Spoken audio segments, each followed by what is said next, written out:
It's like a very typical thing for me to do when I'm in Bali, guys. I like to sit down of an evening and unfog the lens again, because air conditioning does this to cameras, if you didn't know, just for the future. Sweaty Betty. Yes, guys, welcome back to another video. Welcome to the George Benson football channel. It is 48 hours or so after the humbling defeat, let's call it, at the hands of Bayern Munich in the Champions League at Stamford Bridge. Chelsea 0, Bayern Munich 3. If you've not seen the 6 things we learned video, where I try and dissect as best as possible the 6 major things that I thought were the most important in that game against Bayern, then be sure to go and check it out. And as always, 50% of people that watch these videos are not yet subscribed. I know I say it on every video. We're trying to hit 100,000 here on the George Benson football channel, so subscribe to it if you haven't already, and drop a like on the video if you want to carry on seeing daily videos. So, I thought we'd break it down a little bit more. As soon as the game was done, obviously I was quite emotional. I was upset because I booked my flights to Munich. Well, I haven't actually booked the flights to Munich. I was booking my flights to Munich. I'm still going to go.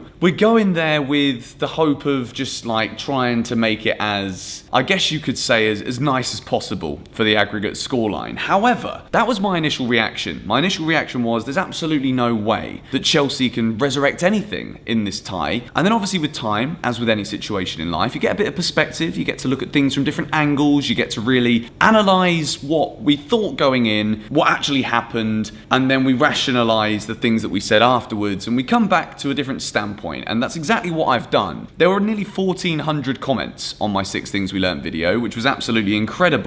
And the general consensus amongst the emotion behind a lot of the comments, bashing individuals, it was bashing Frank, it was bashing the board, it was just a case of like trying to blame somebody to justify our frustrations. And that is the nature of football. That's exactly what it is we do. When we're happy, we're like, oh, what a goal that was from Tammy Abraham. Or when he doesn't hold up the ball in the box and he scuffs a shot, we're like, oh, for goodness sake, Tammy, what are you playing at? Emotions are up and down. It's something that happens in life in different scenarios, but football, it's paramount for all of us. One day we're happy because our team's won. The next day we're sad because we've not done very well at all. Now, looking back on that game against Bayern Munich, in retrospect, I do think that it was something that we could have all seen coming. If we look at the Bayern Munich team, I know that when I did my preview, I tried to do it from a point of, well, how could Chelsea win? And I was doing a load of research on the Bayern team. I was looking at their performances this season when they've scored a lot of goals, playing 4 at the back, playing against other teams that play 4 at the back. I just thought, you know, if we play 3, then it's probably our best chance of actually getting anything from the game. Turns out playing 3 at the back saw us concede 3 and not score 1, or really come that close to scoring any. We had the Alonso chance, that was a good save from Neuer, a couple of other just half-hearted attempts of chances, but this Chelsea team this season have been incredibly inexperienced, and when it comes to inexperience, you get those rushes of blood, you get those rushes of energy that can create something that's probably above and beyond their current level, which we've seen at times this season. For example, the game away at Ajax, we saw the brilliant performances in that game from Mason Mount. We saw Tomori put in an incredible match. There's been individual moments of individual brilliance from the young players this season, but then we start to level things up a little bit, and you look at Chelsea's results in the big games, other than doing the double over Tottenham Hotspur, which will be something that Frank Lampard's debut season will always be remembered for, both home and away against Jose Mourinho. The major thing right now, everybody is going in on Alonso. I went in on Alonso. Everyone's going in on Jorginho. The senior players kind of taking the brunt for it, and Mason Mount also took the brunt as well because, well, he came up against Alphonso Davies, who put in a fantastic performance and showcased himself as one of the best fullbacks in the world, and the kid's only 19 years old. So it really put into perspective the levels we know these players can attain. There were times in the game where we did look as though we could hold our own, but the reality of the situation is this Bayern team, there's way more experience within that Bayern Munich side, there's way more physicality, there's way more strength. Everything about them is a level above where Chelsea are right now. Is that Frank Lampard's fault? I personally don't think it is. He wasn't backed in January, or maybe the players that he wanted just weren't available. Maybe the board said, you know what, wait until the summer. We can have this so-called exodus, which is what we're about to segue into in the second part of this video, this exodus of players that Frank supposedly wants to get rid of the dead wood in order to spend more money to bring in more players. Now, with financial fair play, we've seen what's happened to Manchester City. They've got a 2-year ban in the Champions League. They're going to appeal it, and the chances are, knowing City, they'll probably get away with with it. We don't ever want to be in a position where we're spending loads of money trying to catch up with a Bayern Munich or catch up with a Liverpool. Some people got frustrated that I said Bayern are the best team in Europe. They're the best team that I've seen play in Europe this season. They've won every single match in the Champions League, and I think they might go on to win it this year because Liverpool, Premier League, little hangover from that, maybe they won't get all the way in the Champions League. It's irrelevant, it is what it is. Chelsea can still go there. You never know and get a result. I mean, I'm talking from again, give me about 20 gin and tonics the day before the game and I might say that in a serious sentence, but it wouldn't be serious because I'd be under the influence of 20 gin and tonics.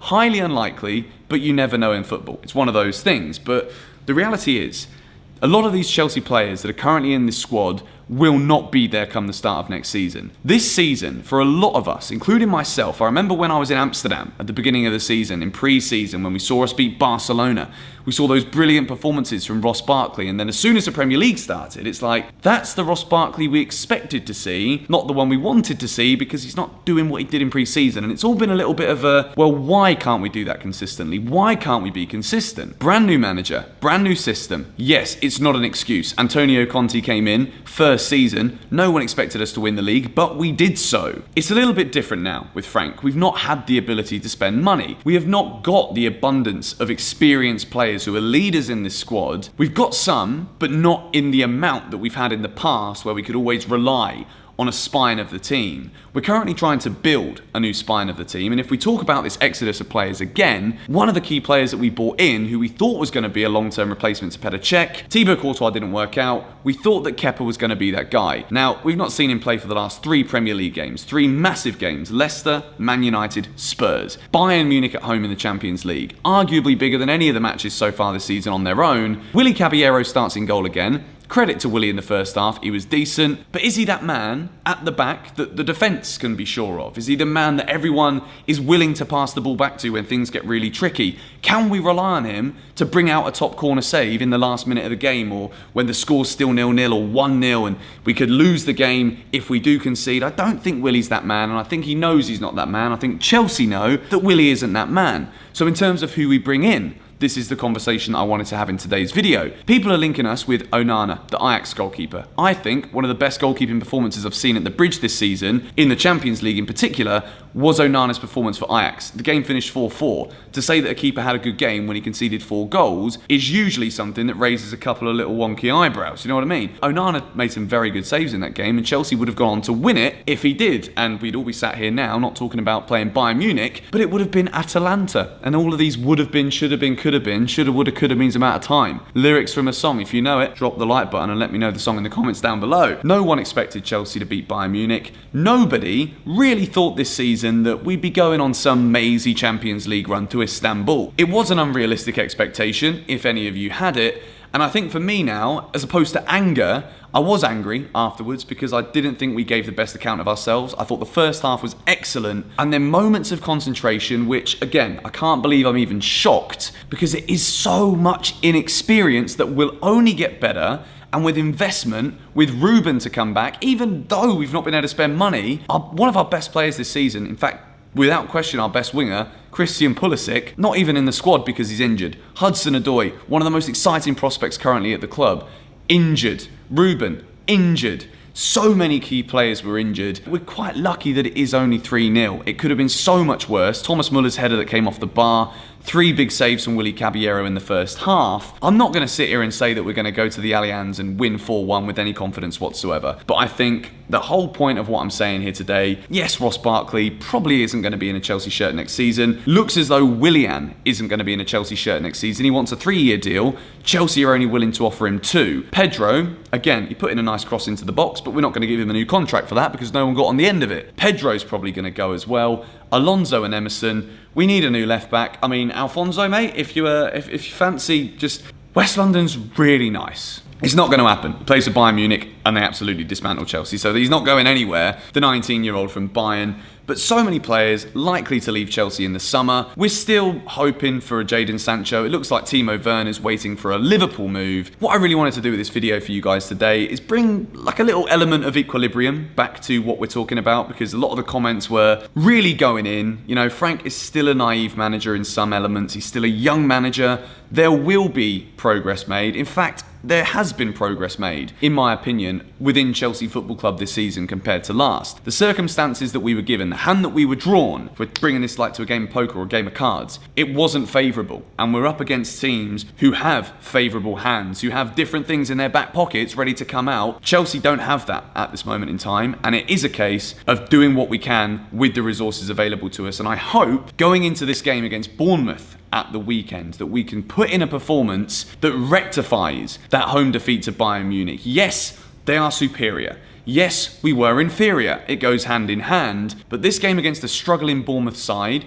is a perfect opportunity away from home for Chelsea to forget about that, for these young players to put it to one side and focus on getting us back into that competition again next season. Because Chelsea need to be there. If we want to attract the best players in Europe to replace these 8 players supposedly that we're going to be getting rid of in the summer, if we want each one of those players that we bring in to be an upgrade upon the person that we're selling, Champions League football and qualification in that competition is beyond essential. I cannot stress it enough. Chelsea are a big club with deep pockets. We can still attract the top players, but Champions League makes it even more secured in my opinion. But anyway, just a little video to kind of consolidate and wrap up the things from Bayern Munich, to look at it from a slightly more positive spin, to hopefully get us all chatting again in the comments about the future, as opposed to how bad it was after that game against Bayern Munich. So let me know if there's 8 players that you want to see leave Chelsea in the summer, or that you think, probably the best thing for me to say is what you think might leave Chelsea in the summer. Put that player and then put the replacement that you think is actually a realistic target for Chelsea. Let me know in the comments down below. I'm going to go through them, and then I'm going to do like a little transfer shortlist video where we start to look at potential players, we start to look at how they can fit into the squad, and we can start to build potential Chelsea lineups for next season, as well as obviously what is still to be a huge end to the season for Chelsea. We're still in the FA Cup. We're still in the top 4. About a 0.5% chance of going through against Bayern Munich. But until the bell rings at the end of the game, I mean, the flipping whistle blows, the bell rings. What am I talking about? Until that whistle goes in the Allianz after 90 minutes, we're still in it. And that is what I'm going to tell myself for the next few weeks. But anyway, thank you guys for watching. As I said at the start of the video, subscribe to the George Benson Football channel if you're new around here and you haven't done so already. Drop a like if you enjoyed this video, and as I said, let me know the 8 players you think might leave and the 8 you want to bring in the comments down below. We might sign that many. We've seen it happen with Chelsea in the past, and I think the club know, after seeing that Bayern game, that's exactly what we need if we want to get back to the top level in European football. Catch you all later. Bye-bye.